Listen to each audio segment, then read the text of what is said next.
L'UEFA a communiqué sur les sanctions contre les joueurs du Real Madrid coupables de provocation à l'issue de leur qualification sur le terrain de l'Atlético.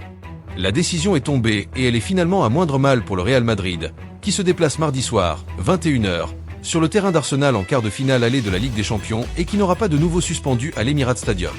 En effet, ce vendredi, la commission de discipline de l'UEFA n'a pas été trop dure dans ses sanctions contre Kylian Mbappé, Antonio Rudiger et Dani Ceballos suite à leur provocation à l'égard du public de l'Atlético Madrid après leur qualification au Wanda Metropolitano en huitième de finale retour de C1. Mbappé et Rudiger ont pris du sursis.